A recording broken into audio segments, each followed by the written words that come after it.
Hello, and welcome to Conquering Finale. My name is Jason Lafredo, and today we are simplifying simple entry. I'm going to show you how to enter notes in simple entry using a MIDI keyboard, and if you have an extended keyboard with a number pad. Now, when we use a number pad extended keyboard, we want to make sure that the shortcut set is set up properly. So, in order to do this, go to the Simple Entry tool, choose the Simple menu, choose, Simple Entry Options. At the bottom, choose Edit Keyboard Shortcuts, and towards the bottom where it says Keyboard Shortcuts Set, make sure that the default shortcut table is selected, and click OK and OK. And again, that will allow the keyboard shortcut set to be set up properly for the number pad. And incidentally, that setup will be set that way. If you change files or quit Finale and bring it back, it's a program option essentially, so it will always be set that way. And while we're here, let's just make sure that in the simple menu that we have, Use MIDI device for input is checked. That will allow us to use our MIDI keyboard. All right. Now the first thing we want to do is make sure that our input caret is in the correct place. In this case, it starts out at the top left most measure, and you'll see the quarter note kind of grayed out in the staff note, and you've got in the staff lines, and you've got this vertical purple bar there, indicating that that's about where you're going to start note entry. But if you want to start somewhere else, hold down the Option key and just click in any measure where you want to start your input, and that caret will be moved, all right? And if you are somewhere in the piece and you want to be somewhere else, you can use Command with the arrow keys to move around. So Command right will move to the right, left to the left, Command down will move down a staff, etc. All right, so you can navigate around that way as well. And incidentally, if you do have a note entered and that input caret is not there for some reason, where just the note is highlighted in this case, if you just press the right arrow, it will bring that input caret to the right of that, so you can start entering notes again. All right. So to enter notes in with simple entry using a MIDI keyboard, the first thing we need to do is choose a rhythm, and these tables down here will show us what numbers in the number pad correspond to what rhythms, right? So you'll see that 5 represents a quarter note, 6 for a half, 4 for an eighth, etc. 7 whole, 8 double whole, down to 16, 32nd, 64th note for 1. And there is a 1/28th note, but you can't get it. You can't get that with the 0 in the number pad. I'll show you how to get to that, right? So to change the rhythm, all we have to do is press one of those keys in the number pad and watch the input caret as I do that. You'll notice that it changes from whole note to half note for 6, etc. Right, down to 32nd, 64th notes. All right. There's another way to change this rhythm. Using Command Option Shift and any number in the normal part of the keyboard and above the letters. So Command Option Shift 5, right, to get us to the 6 for the half note, etc. I don't know why you'd want to use this because it's a lot of extra keystrokes, but it is there if you need. But the one advantage of this, by the way, is that you can get the 128th note with the 0 in the number row only, right? So Command Option Shift 0 will give you that 128th note, right? If you were to do Command Option Shift 0 in the number pad, it won't do anything, right? But several ways to switch rhythms there. Now, once you have your rhythm chosen, all you have to do is go to your MIDI keyboard and start playing notes, right? And you can enter as many notes as you want in a row until you change the rhythm, and you enter more notes, right? And you can even enter accidentals, right? Like that. And what's great about simple entry using a MIDI keyboard is that it's very easy to enter chords. You just play all of the notes at once, right? So you can enter chords very quickly this way with the MIDI keyboard. If you enter some notes,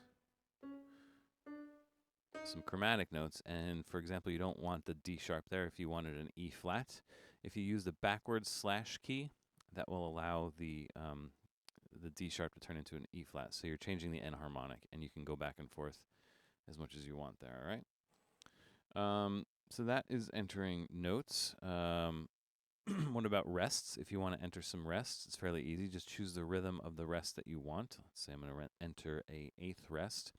And instead of playing a note on the MIDI keyboard, just use the 0 key in the number pad, and you'll get a rest. You could also use the normal 0 key from above the letters and also get a rest. There are several other ways to get a rest. You can press Option Return, will give you a rest. Option Enter will give you a rest. Shift Return will give you a rest. Shift Enter will also give you a rest. And finally, Tab will also give you a rest. So you have 1, 2, 3, 4, 5, 6, 7 ways to enter a rest in simple entry in this way, all right? And if you happen to have written a note and you decided that's a mistake, it should have been a rest, after the note has been input, just press the R key and it will turn it into a rest. And then if you press the R key again, it will turn it back into a note on the middle line of the staff. It will always go back to the middle line of the staff. So it doesn't matter if you enter an E, press R for rest, and then R again, it will enter that B again right there, all right? You can, however, enter a rest, and with the up and down arrows, you can move where that cursor is in the staff. Let's say we're going to put it on the F space here. We can re-enter a note there using Command Return or Command Enter. We'll do the same thing, Command Enter. We'll also enter the note at the caret pitch, all right? So that's rests. Deleting notes is easy. Just hit the delete key, and whatever's highlighted, you'll notice that things get highlighted as I delete. The thing before gets highlighted, the D sharp, the D, etc. And you can just keep deleting this way. And if you happen to have a note highlighted in the middle of a measure, for example, like this G, if I delete, everything to the right will get moved over. All right, so you can delete that way as well. And then we can just kind of arrow over to just keep deleting until we get to the beginning, and we'll get our caret back. All right, so that's deleting. Dotted notes are fairly easy. So if we enter a rhythm and play a note, we'll get a quarter note in that example, and then press the decimal point in the number pad will give us a dotted note, and then we can enter another note. Or the period in the main part of the keyboard will also give us that augmentation dot, and then we can enter a note. All right, and you can get double dots by just hitting the period twice, or the augmentation dot, or the decimal point twice, and you can get double dots that way. All right. We can do what I would call a sticky dot, which means that you can make the input a dotted note by default. So let's go over to this 6/8 section over here, because this is a good illustration of this. So if I were to choose quarter note, and instead of entering the augmentation dots after I enter the notes, we can make the augmentation dots happen while I'm entering the notes, is what I'm trying to say. That's what I mean by a sticky dot, right? So instead of period or decimal, press Shift period. And when I did that in the simple entry tool palette down here, you'll now notice that the quarter note and the augmentation dot are both highlighted, which means that whatever I enter now is going to be a dotted quarter note. So I'll play a note on the keyboard, and I'll get dotted quarter notes, right? And again, Shift period will turn that augmentation dot off, right? Also, instead of Shift period, you could use the Command and the decimal point in the number pad, and that will do the same thing. So now you've got that augmentation dot highlighted. And again, Command decimal point will turn it off. All right, so that is dotted notes, sticky and otherwise.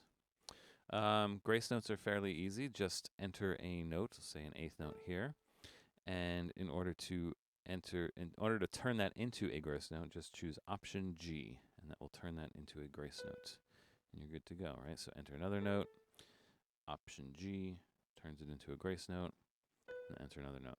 And you can do sticky grace notes if you just want to enter several grace notes in a row.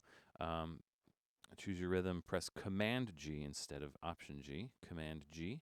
And again, in the tool palette, you notice that the grace note tool is now highlighted. So anything you enter will be a grace note, right? And you can enter a lot of grace notes this way if you really want. And then again, Command G will turn that grace note off. So the next note I enter will be a normal note. All right. So that's grace note. Option G and Command G for stickied grace notes. And finally, let's talk about tuplets. In order to enter a tuplet in simple entry, what you want to do is enter the rhythm of the tuplet that you want first. So if we want an eighth note triplet, for example, we will enter an eighth note first. So choose your eighth note and then play a note.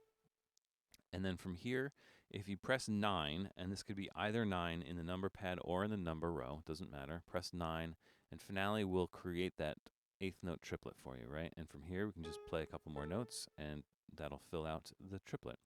Now, if we started with a quarter note and play a note and then press 9 again, it'll start a quarter note triplet. All right, so that's how that works. All right. We can do sticky triplets in this manner. So choose eighth note, for example, and before you enter a note, press Command 9, and again, that's either 9 will work. And you'll notice that the triplet tool gets highlighted here. So now everything I enter now will be triplets, and they will keep going as long as I need them to. All right. And then when I'm done, Command 9 again will turn it off, and I can start entering normal notes. All right. Now, let's say you want a tuplet that's not a triplet. By default, when you press 9, the Finale will create triplets based on whatever rhythm you enter first. So if you want a tuplet that's not a triplet, the way to do this is with Option 9. And let's say, for example, we're going to put in 5 16th notes in the space of 4 16th notes, right? So again, enter your first 16th note, and instead of 9, press Option 9, and again, doesn't matter, either 9 will work, and you'll get the simple entry tuplet definition box to appear. And what you'll see here is it says 3 use current in the space of 2 use current, and use current just means that it's going to create the tuplet definition based on the rhythm that you just entered. So in this case, a 16th note, right? So what did I say? I want 5 use current, that's fine, in the space of 4 use current, right? So 5 16ths in the space of 4 16th notes, and okay. And now we just created our 5 tuplet, and we can finish entering the notes there, all right? There's one thing I wanted to point out about this is that if you enter, let's say we want to put in a swing rhythm, right, with the quarter note, the triplet with a quarter note and the eighth note in it, right? How would we do this? Well, if you started a triplet right now with the number 9, we would get a quarter note triplet, right? But we can use the Option 9 to do the other thing. Now, I said the use current, right? I talked about the use current, so that means that if I were to click OK, I would get a quarter note triplet. But what we can do instead of use current is actually define it with eighth notes. So 3 eighth notes in the space of 2 eighth notes. And this will force that triplet definition to be an eighth note triplet, despite the fact that I've started it with a quarter note. And from here we can click OK, and you'll see that it started that eighth note triplet with the quarter note, and then one more eighth note will finish out that triplet, right? So that's how that works. And there's another thing I wanted to show you about that from that dialog box, that let's say we're going to enter that string of 5 tuplets again, right?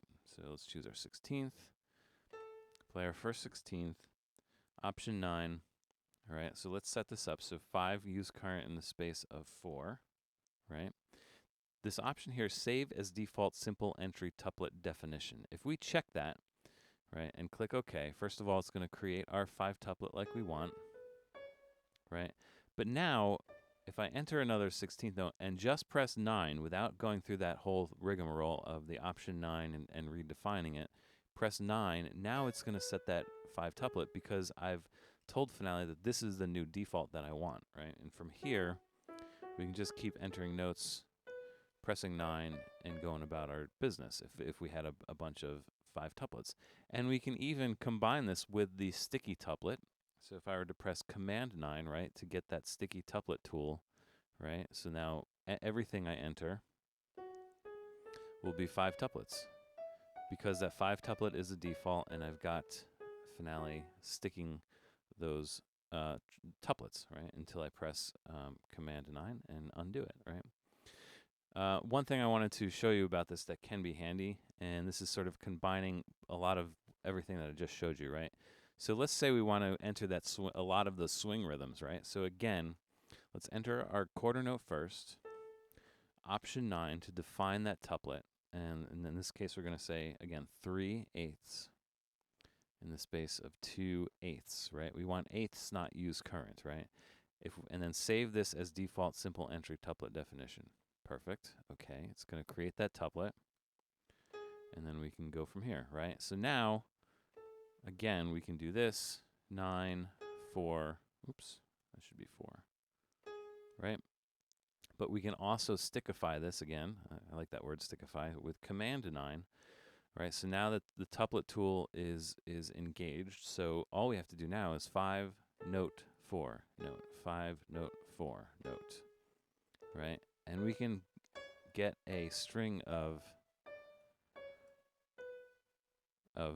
swing tuplets that way, fairly easy, using a combination of the save as default definition and the command 9 to get some sticky tuplets. All right. So that's a lot. I taught you how to enter some notes and tuplets and grace notes and ties and dotted notes and rests and everything. So hopefully you've learned a lot about entering notes with the MIDI keyboard. Just one other thing I'd say, I would encourage you to watch maybe one of the other videos about entering notes with the laptop keyboard or or with the mouse and everything, because there's some other things that you can do once you have notes entered that are handy to know about, even if you're using a MIDI keyboard. So, all right. So thanks for watching, and I'll see you soon on the next video.